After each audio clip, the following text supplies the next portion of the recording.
ಈ ಮಹಾವೀರ ಹೀಗೆ ಬೆಳೀತಾ ಇರಬೇಕಾದ್ರೆ ಯೌವನ ಬಂತು. ಮೊದಲೇ ತುಂಬ ಸುಂದರಾಂಗ, ತುಂಬ ಚಲುವಾಗಿದ್ದಂಥ ಮನುಷ್ಯ. ಈಗ ತುಂಬ ಕಣ್ಣಿಗೆ ನೋಡಿದಾಗ ಮನಸ್ಸನ್ನು ಸೆಳೆಯುವ ಅಷ್ಟು ದೊಡ್ಡ ಯೌವನ ಬಂದಿದೆ, ಚೆನ್ನಾಗಿ ಬೆಳೆದಿದ್ದಾನೆ.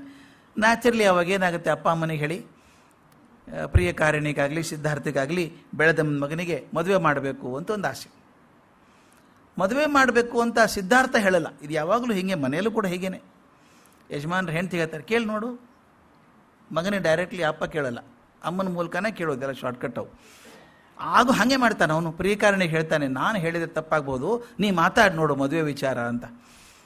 ಆಕೆ 3-4 ಸಲ ಮದುವೆ ವಿಚಾರ ಎತ್ತಿದಾಗೆಲ್ಲ ಈತ ನಿರಾಸೆ ತೋರಿಸ್ತಾನೆ, ಬೇಡ ಬೇಡ ಬೇಡ ಅಂದ್ಬಿಡ್ತಾನೆ. ಆಕೆ ಹೇಳ್ತಾಳೆ ಗಂಡನಿಗೆ, ಯಾಕೋ ಅವನಿಗೆ ಆಸಕ್ತಿ ಇದ್ದಂಗಿಲ್ಲ ಮದುವೆ ಬಗ್ಗೆ.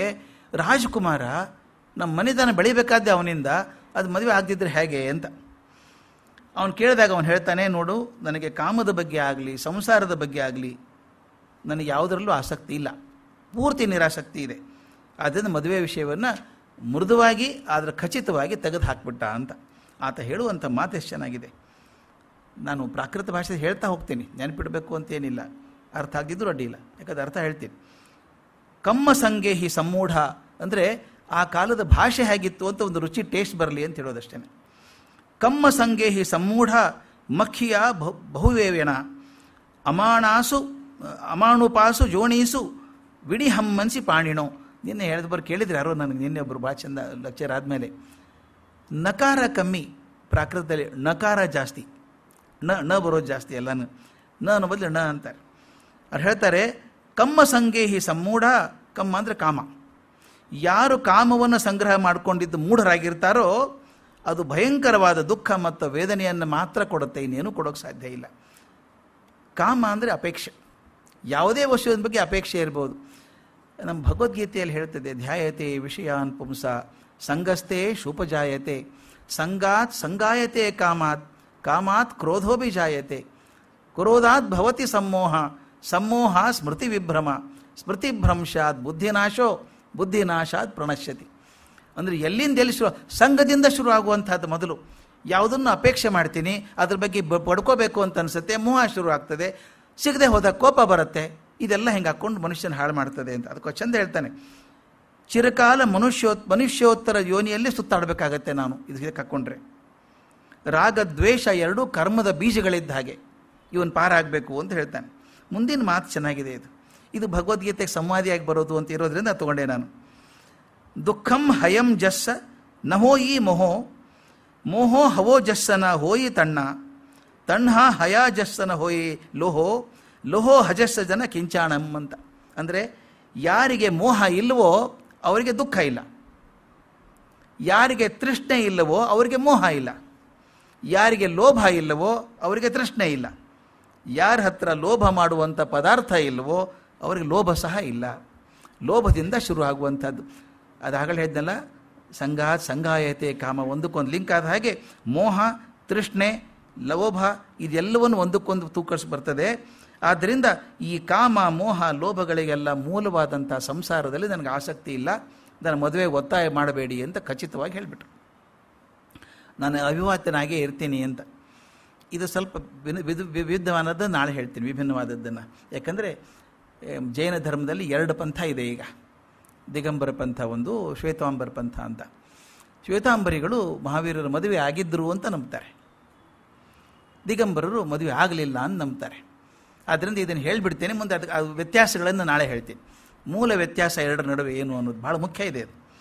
ಇದು ವರ್ಧಮಾನವಾದ, ಸಂಸಾರದಲ್ಲಿ ಪ್ರಯೋಜನ ಇಲ್ಲ, ಆಗೋದಿಲ್ಲ ಅಂತ ಹೇಳಿ. ಆದ್ದರಿಂದ ನಾನು ಅಧ್ಯಾತ್ಮದಲ್ಲಿ ಮುನ್ನಡೆಯಬೇಕಾದ್ರೆ ನನಗೆ ಸಂಸಾರ ಬಂಧನ ಆಗ್ತದೆ, ಬೇಡ ಅಂತ. ಆ ಬಗ್ಗೆ ಚಿಂತೆ ಮಾಡ್ತಾ ಇದ್ದಾಗ ವಿರಾಗ ಮನಸ್ಸಲ್ಲಿ ಬರಬೇಕು ಅನಿಸಿತ್ತು. ಆಗಾಗ ವೈರಾಗ್ಯ ಬೇಕು ಅಂತ ಅನಿಸಿದ್ದು, ಆದರೆ ದಟ್ಟವಾಗಿ ಮನಸ್ಸಲ್ಲಿ ತುಂಬಿಕೊಂಡದ್ದು ಅವರ 30ನೇ ವಯಸ್ಸಿಗೆ ಬಂತಂತೆ. 30ನೇ ವಯಸ್ಸಕ್ಕೆ ಕ್ಷಾಯಿಕ ಸಮ್ಯಕ್ತ್ವ ಅಂತ ಕರೀತಾರೆ ಜೈನ ಭಾಷೆಯಲ್ಲಿ. ಕ್ಷಾಯಿಕ ಸಮ್ಯಕ್ತ, ಸಮ್ಯಕ್ ಜ್ಞಾನವನ್ನು ಪಡ್ಕೊಳ್ಬೇಕು ಅನ್ನುವಂಥ ಆಳವಾದ ಆಸೆ ಬಂತು, ವೈರಾಗ್ಯ ಹುಟ್ಟಿತು. ಆಗ ಅವ್ರು ಏನು ಮಾಡಿದರು ಅಂದರೆ 12 ಅನುಪ್ರೇಕ್ಷೆಗಳು ಅಂತ. ಈ ಜೈನ ಧರ್ಮದ ತಾವು ಓದಿದರೆ ಎಷ್ಟು ಪಕ್ಕ ಸೈನ್ಸ್ ಲಿಟ್ರೇಚರ್ ಇದ್ದಂಗಿದೆ, ಅದು ಸೈಂಟಿಫಿಕ್ ಲಿಟ್ರೇಚರ್ ಇದ್ದ ಹಾಗೆ. 12 ಅನುಪ್ರೇಕ್ಷೆಗಳನ್ನು ಚಿಂತನೆ ಮಾಡ್ತಾ ಇದ್ದರಂತೆ. ಅವು ಯಾವುದು ಅಂತ, ಅನಿತ್ಯ, ಜೀವನ ಅನಿತ್ಯವಾದದ್ದು ಅನ್ನೋದ್ರ ಕಲ್ಪನೆ. ಅಶರಣ, ನೀವು ಯಾವಾಗೂ ಶರಣರಾಗಬೇಕಾಗಿಲ್ಲ. ಶರಣರಾಗೋದಾದರೆ ಭಗವಂತನಿಗೆ ಒಂದೇ ಆಗಬೇಕಾದದ್ದು. ಈ ಸಂಸಾರದಿಂದ ಪಾರಾಗೋದೇ ಮೂರನೇದ್ದು.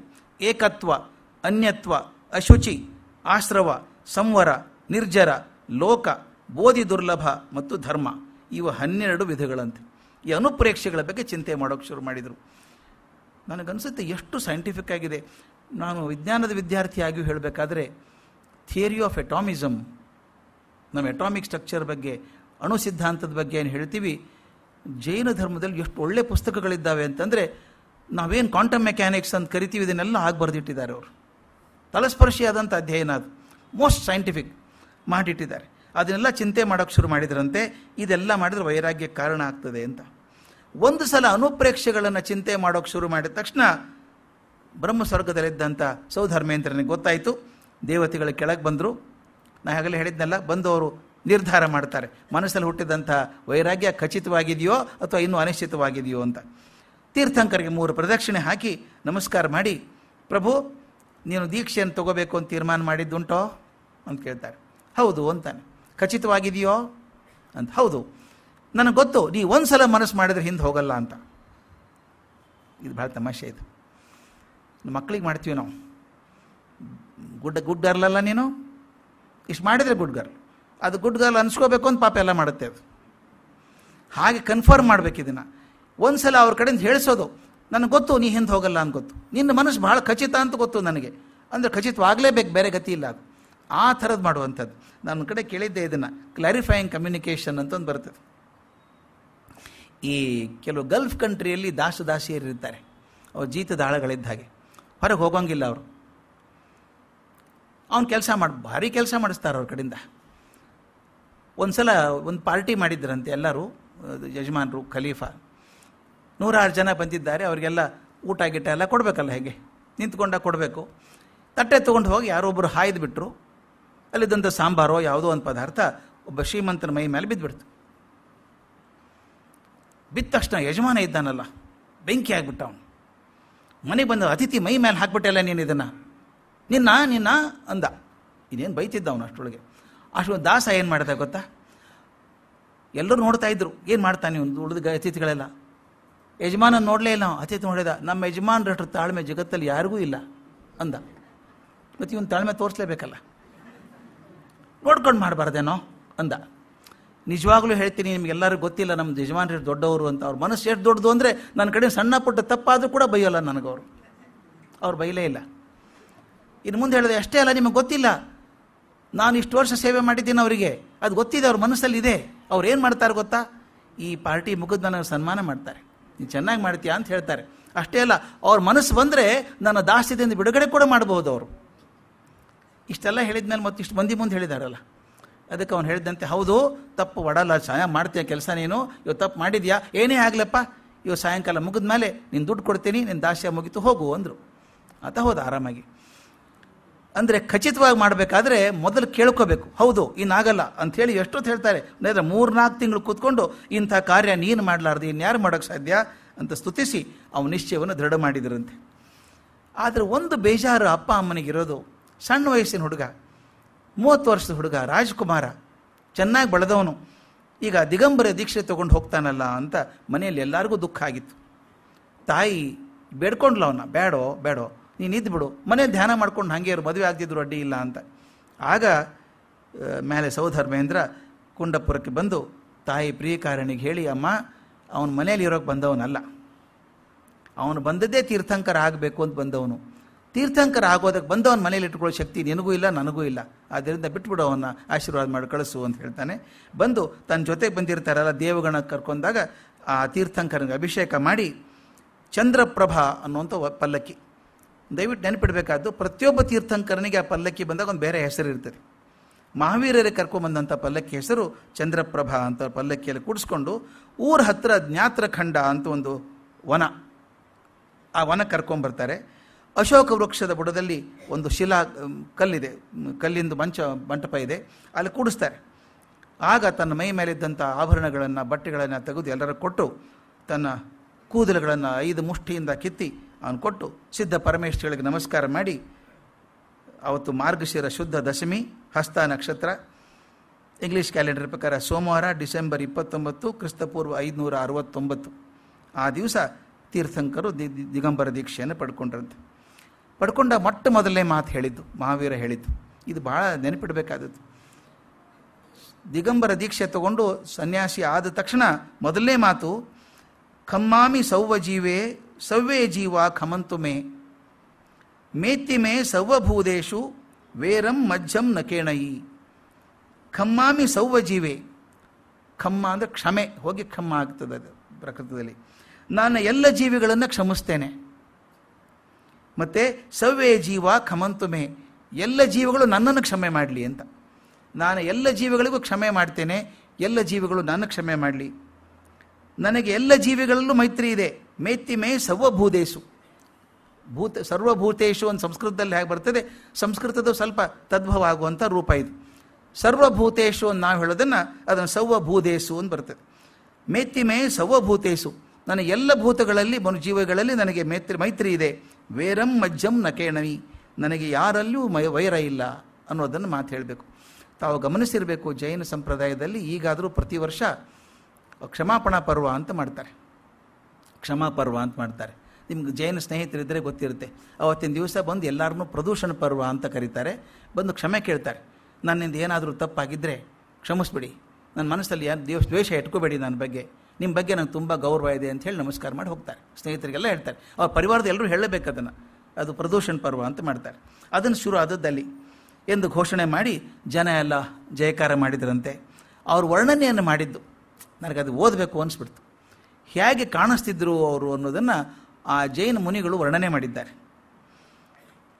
ಮುನಿ ಮಹಾರಾಜರಾದ ಮಹಾವೀರರು ಅನಿಕೇತನರಾಗಿ, ಅಕಿಂಚನರಾಗಿ, ಏಕಾಂಗಿಯಾಗಿ, ಶಂಖದಂತೆ ನಿರಂಜನರಾಗಿ, ಗಗನದಂತೆ ನಿರಾಲಂಬರಾಗಿ, ಕೂರ್ಮದಂತೆ ಗುಪ್ತೇಂದ್ರಿಯರಾಗಿ, ಸಿಂಹದಂತೆ ದುರ್ಧರರಾಗಿ, ಮಂದರದಂತೆ ನಿಷ್ಕಂಪರಾಗಿ, ಸಾಗರದಂತೆ ಗಂಭೀರರಾಗಿ, ಚಂದ್ರನಂತೆ ಸೌಮ್ಯರಾಗಿ, ಸೂರ್ಯನಂತೆ ದೀಪ್ತ ತೇಜರಾಗಿ, ಜಾತಿ ಕನಕದಂತೆ ಜಾತರೂಪಧರರಾಗಿ, ಅಗ್ನಿಯಂತೆ ತೇಜಸ್ಸಿನಿಂದ ಜ್ವಲಿಸುತ್ತಿದ್ದರು ಅಂತ ಒಂದು ವರ್ಣನೆ ಅವ್ರದ್ದು ಹೆಂಗೆ ಕಾಣಿಸ್ತಿದ್ರು ಅಂತ.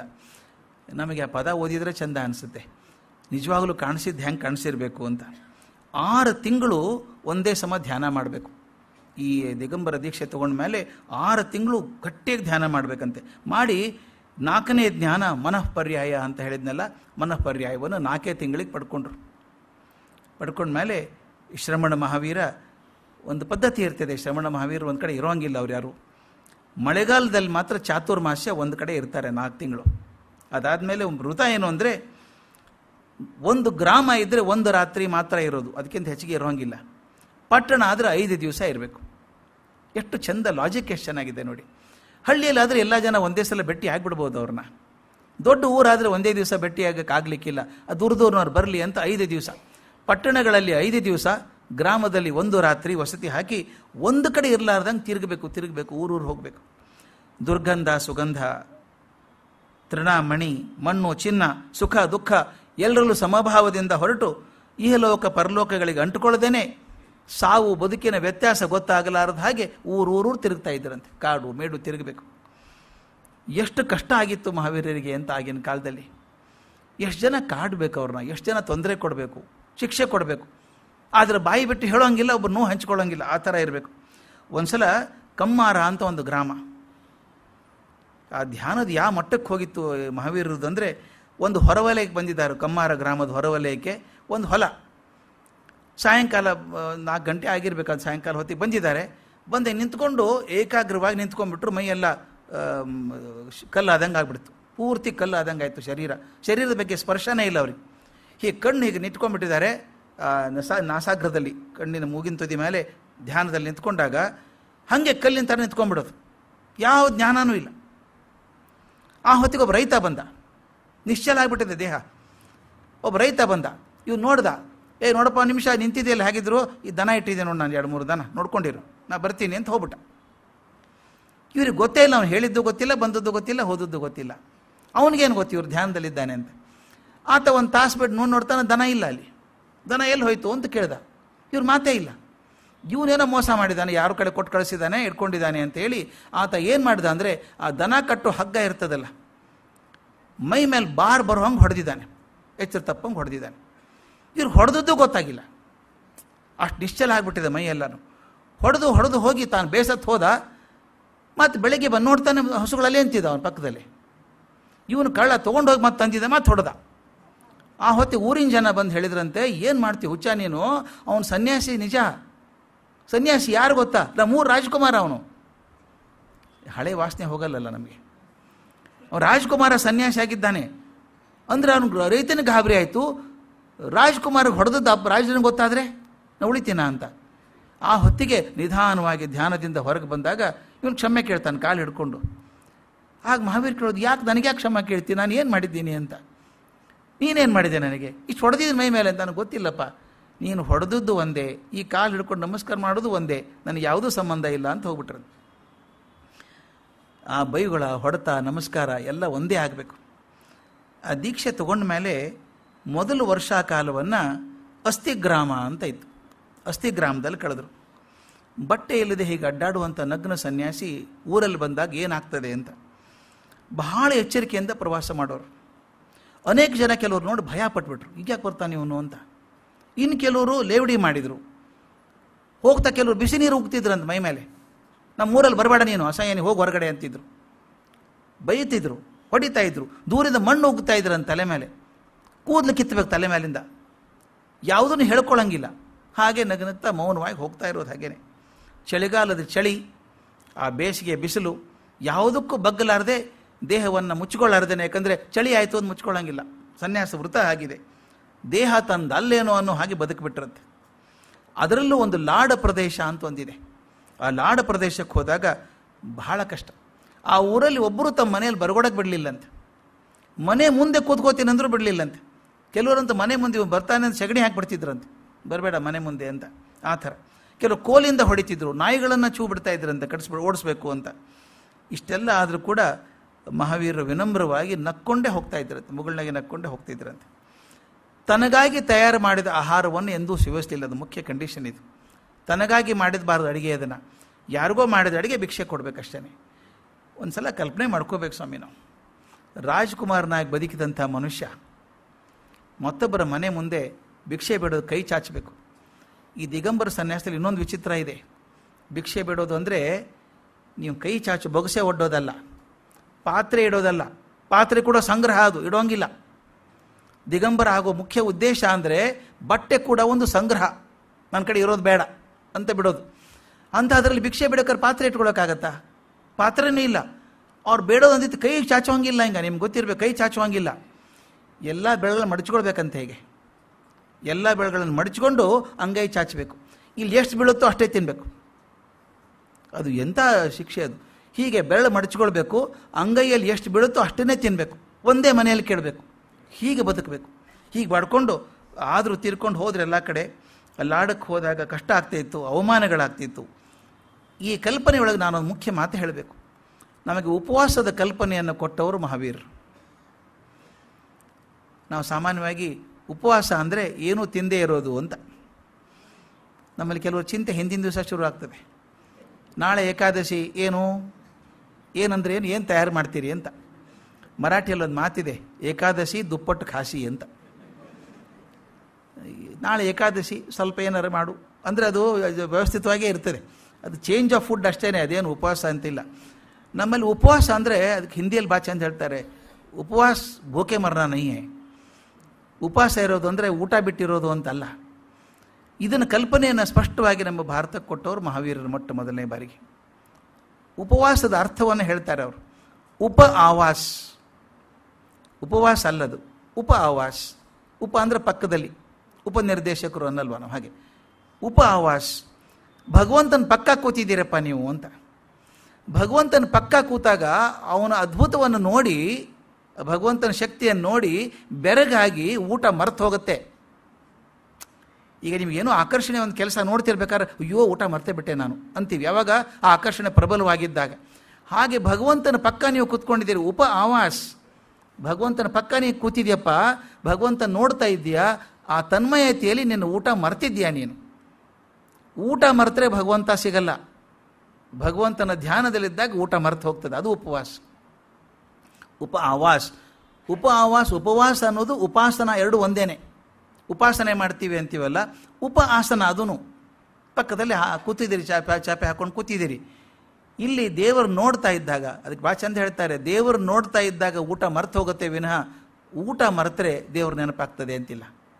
ಉಪವಾಸದ ಕಲ್ಪನೆಯನ್ನು ಕೊಟ್ಟಾಗ, ಭಗವಂತನ ಧ್ಯಾನದಲ್ಲಿದ್ದಾಗ ಊಟ ಮರ್ತು ಹೋಗ್ತದೆ ಅನ್ನೋದನ್ನು ಎಷ್ಟೋ ಜನ ಬಹಳ ಚಂದ ಬರೆದಿದ್ದಾರೆ ಇದರ ಮೇಲೆ.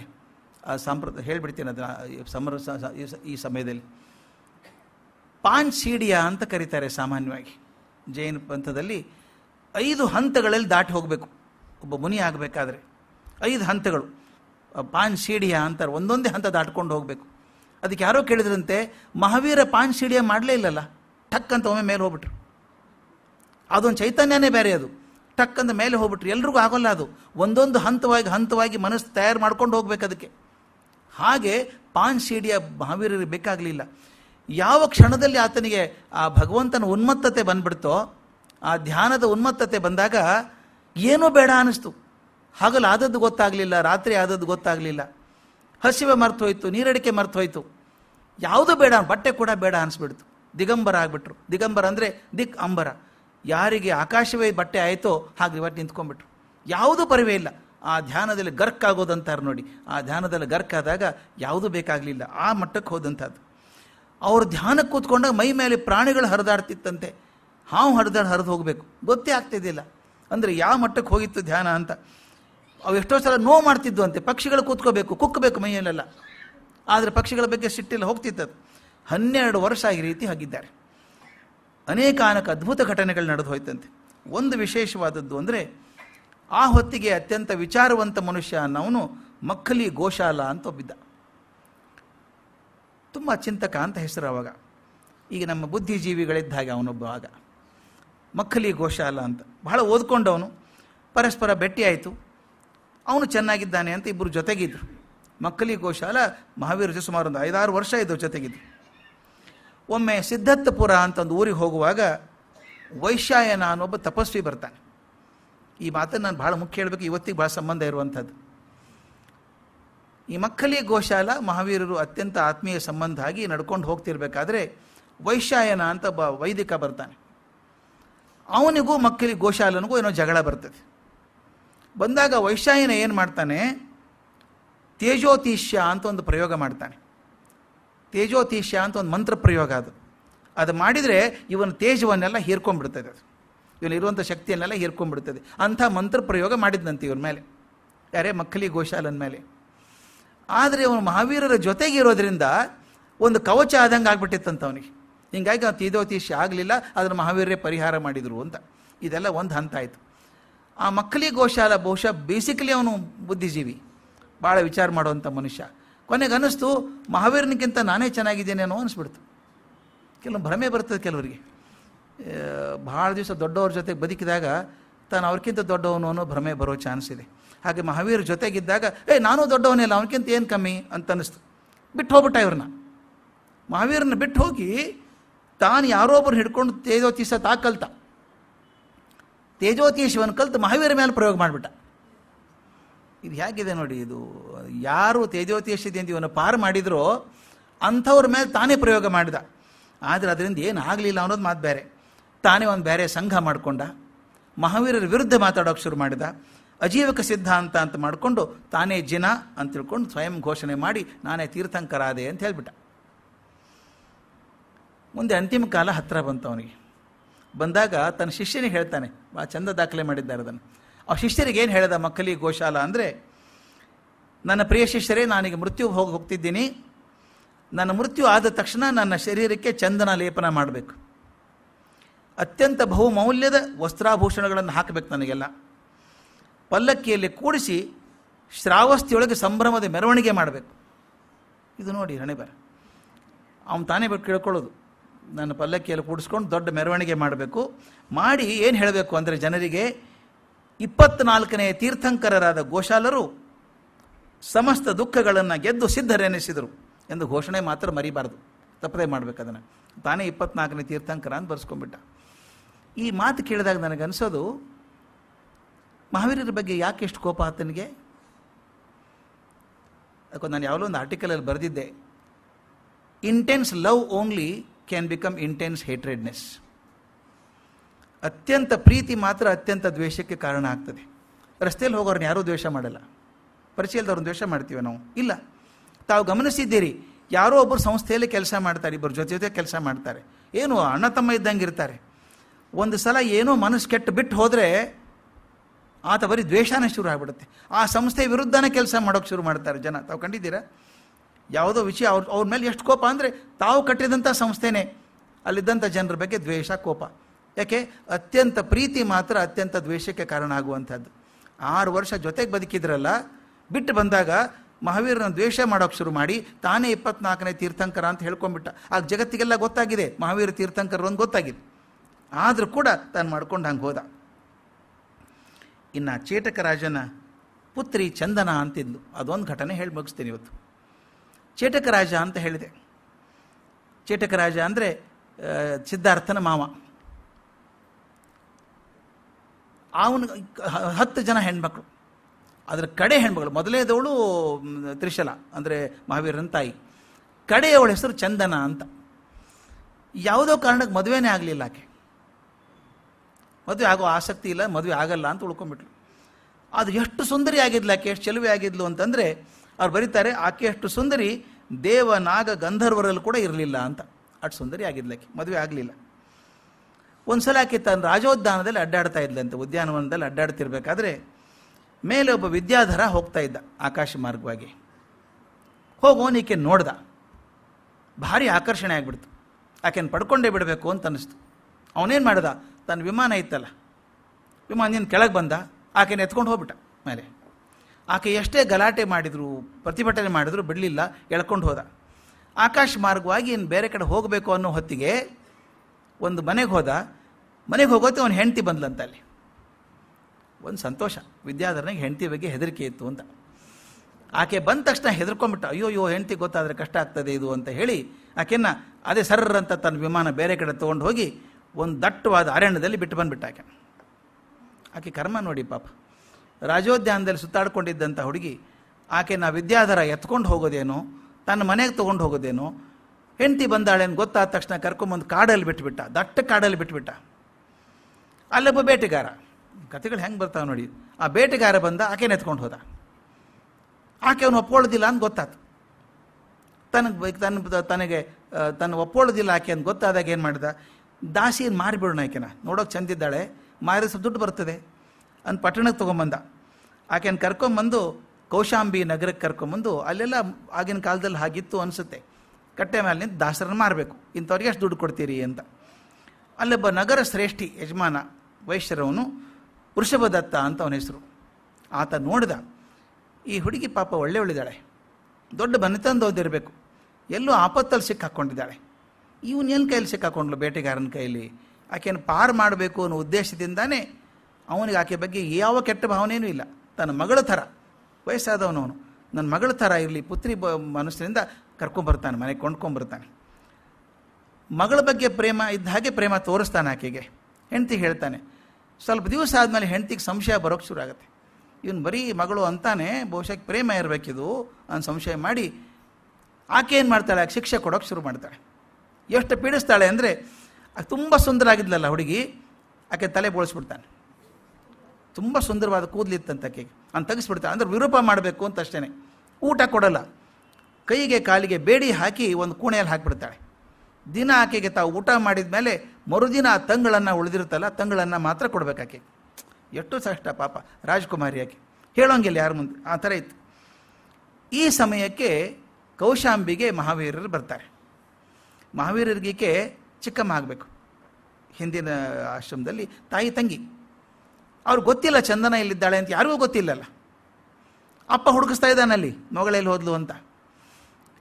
ಇವರು ಮಹಾವೀರರು ಬಂದಾಗ, ನಾನಾಗಲೇ ಹೇಳಿದೆ, ಈ ಜ್ಞಾನಿಗಳು ಬಂದಾಗ ಸುತ್ತಮುತ್ತಲ ಪ್ರದೇಶದಲ್ಲಿ ಶಾಂತಿ ಬರ್ತದೆ, ಎಲ್ಲರ ಮನಸ್ಸಲ್ಲಿ ವೈರ ಹೋಗ್ತದೆ ಅಂತ. ಅವ್ರು ಬಂದು ಏನು ಅನ್ನಿಸ್ತೋ ಗೊತ್ತಿಲ್ಲ ಮಹಾವೀರರಿಗೆ. ಹೇಳ್ತಾರೆ, ಪೌಷ್ಯ ಕೃಷ್ಣ ಪ್ರತಿಪದೆ ಎಂದು ಒಂದು ನಿಯಮವನ್ನು ಓದಿದ್ರಂತೆ. ನನಗೆ ಊಟ ಯಾರು ಕೊಡಬೇಕು ಅಂತ ನಿಯಮ ಹಾಕ್ಕೊಂಡಿದ್ದಾರೆ ತಾವೇನೆ. ಯಾರು ಕೊಡಬೇಕು ಅವ್ರು ಹೇಳ್ತಾರೆ, ತಲೆಗೆ ಮುಂಡನ ಮಾಡಿಸಿಕೊಂಡಿರಬೇಕು, ಕೈಗೆ ಕಾಲಿಗೆ ಬೇಡಿಗಳನ್ನು ಹಾಕ್ಕೊಂಡಿರಬೇಕು, 3 ದಿನಗಳಿಂದ ಹಸಿದಂಥ ದಾಸ್ಯತ್ವದಲ್ಲಿದ್ದಂಥ ಯಾವುದಾದ್ರೂ ಸ್ತ್ರೀ ಆಹಾರ ಕೊಟ್ಟರೆ ಮಾತ್ರ ಊಟ ಮಾಡ್ತೀನಿ, ಇದ್ರ ಊಟ ಇಲ್ಲ ಅಂತ. ಇವರಿಗೆ ಭಿಕ್ಷೆ ಹಾಕೋದಕ್ಕೆ ಜನ ಕ್ಯೂ ಹಚ್ಚಿ ನಿಂತ್ಕೊಂಡಿದ್ದಾರೆ, ಮಹಾವೀರರಿಗೆ ಕೊಡಬೇಕು ಅಂತ. ಶ್ರೀಮಂತರೆಲ್ಲರೂ ನಮ್ಮ ಮನೆಗೆ ಬನ್ನಿ ಭಿಕ್ಷೆಗೆ, ನಮ್ಮ ಮನೆಗೆ ಬನ್ನಿ ಅಂತ ಕೇಳ್ತಾರೆ. ಇವರು ಕೇಳ್ಕೊಂಡದ್ದು ಹೀಗಿರಬೇಕು, ತಲೆ ಮುಂಡನ ಮಾಡಿಸ್ಕೊಂಡಿರಬೇಕು, ದಾಸ್ಯತ್ವದಲ್ಲಿರಬೇಕು, ಕೈಗೆ ಕಾಲಿಗೆ ಕೋಳ ಹಾಕ್ಕೊಂಡಿರಬೇಕು, 3 ದಿವಸ ಹಸ್ಕೊಂಡಿರಬೇಕು. ಇಂಥ ಸ್ತ್ರೀ ಕೊಡಬೇಕು. ಅದನ್ನು ಅಂಥ ಸ್ತ್ರೀ ಎಲ್ಲಿ ಸಿಗ್ತಾರೆ? ನೀವು ನಂಬಲಿಕ್ಕಿಲ್ಲ. ಅದು ಕತೆ ಬರೀತಾರೆ ಚೆನ್ನಾಗಿದೆ ಅಂದರೆ, ಉಪವಾಸ ಯಾರು ಸಿಗಲಿಲ್ಲ. 2 ದಿವಸ ಆಯಿತು, 3 ದಿವಸ ಆಯಿತು, ಹೀಗೆ ಸುಮಾರು 4 ತಿಂಗಳು ನಿರಾಹಾರಿಗಳಾಗಿದ್ದರಂತೆ ಮಹಾವೀರರು. 4 ತಿಂಗಳು. ಒಂದು ದಿವಸ ವೃಷಭದತ್ತ ಇದ್ದಾನಲ್ಲ ಅವನು ಶ್ರೇಷ್ಠಿ, ಅವನ ಮನೆ ಮುಂದೆ ಬರಬೇಕಾದ್ರೆ ಒಂದು ಪವಾಡ ಆಗೋಯ್ತು. ಈಕೆ ಕೋಣೆಯಲ್ಲಿದ್ದಾಳಲ್ಲ, ಬೇಡಿ ಹಾಕ್ಸೋಂಗೆ ಕೂತಿದ್ದಾಳೆ, ಊಟ ಇಲ್ಲ, ಕಂಗಾಲಾಗಿದ್ದಾಳೆ. ಆ ಮಹಾವೀರರ ಹತ್ತಿರ ಬಂದ ತಕ್ಷಣ ಟಕ್ ಟಕ್ಕಂತ ಬೇಡಿ ಪಳಚ್ಕೊಂಡ್ಬಿಡ್ತು. ಇಂಥ ನಾವು ಸಂಕೇತಗಳನ್ನು ಬೇರೆ ಬೇರೆ ಕಡೆ ಕೇಳಿದ್ದೀವಿ. ಕೃಷ್ಣ ಹುಟ್ಟಿದಾಗ, ಇದರಲ್ಲಿ ಜೈಲಲ್ಲಿ ಹುಟ್ಟಿದಾಗ ಟಕ ಟಕನೆ ಎಲ್ಲ ಬಿಚ್ಕೊಂಡ್ಬಿಡ್ತು, ಬೀಗ ಎಲ್ಲ ಬಿಚ್ಕೊಂಡ್ಬಿಡ್ತು, ಬಾಗಲ್ ತೆಗೀತು, ಹೋಗ್ಬಿಟ್ಟ ಅವನು ಅಂತ ಹೇಳ್ತೀವಲ್ಲ. ಹಾಗೆ ಇಲ್ಲಿ ಕೈಯನ್ನು ಬೇಡಿ ಕಿಚ್ಕೊಂಡ್ಬಿಡ್ತಂತೆ. ತಕ್ಷಣ ಆಕೆ ಎದ್ಲು, ತನ್ನ ಇಟ್ಟಿದ್ದು ತಟ್ಟೆಯಲ್ಲಿ ಇಟ್ಟಿದ್ರಲ್ಲ ಹಳಸಿದನ್ನ, 3 ದಿವಸದಿಂದ ಇಟ್ಟಿದ್ದಾರೆ ಅದನ್ನೇ ತೊಗೊಂಡ್ಲು. ಆಕೆ ಕೊಡಬೇಕು ಅಂತ ಯಾಕೆ ಅನ್ನಿಸ್ತಾ ಗೊತ್ತಿಲ್ಲ, ಸೀದಾ ಹಿಡ್ಕೊಂಡು ಹೊರಗಡೆ ಬಂದ್ಲು. ಮಹಾವೀರ ನೋಡ್ದ, ಎಲ್ಲ ಕ್ವಾಲಿಫಿಕೇಷನ್ ಆಗುತ್ತಲ್ಲ, ಕೇಶ ಮುಂಡನ ಮಾಡ್ಕೊಂಡಂಥವಳು, ಕೈಗೆ ಕಾಲಿಗೆ ಬೇಡಿ ಹಾಕ್ಕೊಂಡಿದ್ದವಳು, ಹಸಿವೆ ಆಗಿದ್ದಂಥವಳು, ಕೊಟ್ಲು. ಆಕೆ ಗುರುತೇ ಹಾಕಲಿಲ್ಲ ಅವರಿಗೆ ಮೊದಲು ಯಾರು ಅಂತ, ಯಾಕಂದರೆ ಅಷ್ಟು ಸೊರಗು ಹೋಗ್ಬಿಟ್ಟಿದ್ದಾಳೆ ಆಕೆ. ಹಾಕಿದ ತಕ್ಷಣ ಮಹಾವೀರರು ಹಿಂಗೆ ಕೈ ಮಾಡಿ ತೊಗೊಂಡು ಊಟ ಮಾಡಿದರು. ಜನಕ್ಕೆಲ್ಲ ಆಶ್ಚರ್ಯ ಆಗಿಬಿಡ್ತು. ಮಹಾವೀರರಿಗೆ ಊಟ ಕೊಟ್ಟಂಥ ಪುಣ್ಯವಂತಿ ಯಾರಾಕೆ? ಆಕೆ ನೋಡೋಕೆ ಬರೋಕ್ಕೆ ಶುರು ಮಾಡಿದ್ರು ಜನ. ಇಂಥ ಪುಣ್ಯಾತ್ಮಗಿತ್ತಿ ಯಾರಾಕೆ ಅಂತ ನೋಡೋದಕ್ಕೆ.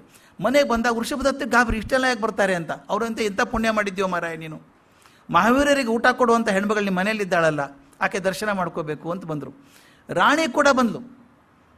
ಆ ಊರಿನ ರಾಣಿ, ಕೌಶಾಂಬಿ ರಾಣಿ, ತ್ರಿಶಲಾನ್ ತಂಗಿ, ಅದಕ್ಕೆ ಅಕ್ಕ ಆಗಬೇಕು ನೋಡಿ. ಆ ರಾಜನ ಹೆಂಡತಿ ಕೂಡ ಚೇಟಕನ ಮಗಳೇ. ಆಕೆ ಬಂದು ನೋಡ್ತಾಳೆ, ತಂಗಿ ಚಂದನ ಇಲ್ಲಾಕಿದೆಯಾ ಅಂತ. ನಾನು ಹಣೆ ಬಾರಿ ಹಿಂಗಾಯಿತು ಎಲ್ಲ ಕತೆ ಹೇಳಿದ್ಲಾಕೆ.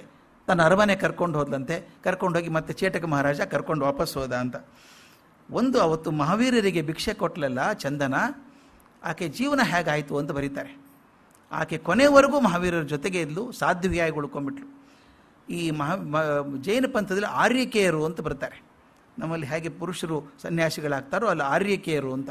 ಆ ಆರ್ಯಕೇಯರಿಗೆ ಪ್ರಮುಖಳಾಗಿ ಹೊಸದಾಗಿ ಬರುವಂಥ ಆರ್ಯಕೇಯರಿಗೆಲ್ಲ ಪ್ರವಚನ ಮಾಡ್ತಾ ಅವರನ್ನು ಜೈನ ಸಿದ್ಧಾಂತಕ್ಕೆ ಮನಸ್ಸನ್ನು ಒಲಿಸ್ಕೊಳ್ಳೋದಕ್ಕೆ ಕೊನೆವರೆಗೂ ಹಾಗೇ ಇದ್ದು 12 ವರ್ಷ ಜೊತೆಗಿದ್ದು ಕೊನೆಗೆ ತನ್ನ ಜೀವನ ಮುಗಿಸಿ ಸ್ವರ್ಗಕ್ಕೆ ಹೋದ್ಲು ಅಂತ ಹೇಳ್ತಾರೆ. ಮಹಾವೀರರ ಜೀವನದಲ್ಲಿ ಆಗುವಂಥ ಪವಾಡದ ವಿಷಯ ಅದು. ಇಲ್ಲಿಗೆ ಮಾತು ನಿಲ್ಲಿಸೋಣ. ನಾಳೆಗೆ ಕಡೆ ದಿವಸ ಅದು ಪ್ರಯತ್ನ ಮಾಡ್ತೀನಿ ಪೂರ್ತಿ ಜೀವನ ಮುಗಿಸೋದಕ್ಕೆ. ನಾನು ಮುಖ್ಯವಾಗಿ ಉಳಿಬೇಕಾದದ್ದಂದರೆ ಮಹಾವೀರರ ದರ್ಶನ ಏನು ಮತ್ತು ಮೂಲ ಸಿದ್ಧಾಂತದಲ್ಲಿ ವ್ಯತ್ಯಾಸ ಏನಿದೆ ಅನ್ನೋದನ್ನು ಹೇಳಬೇಕು. ನಮಸ್ಕಾರ.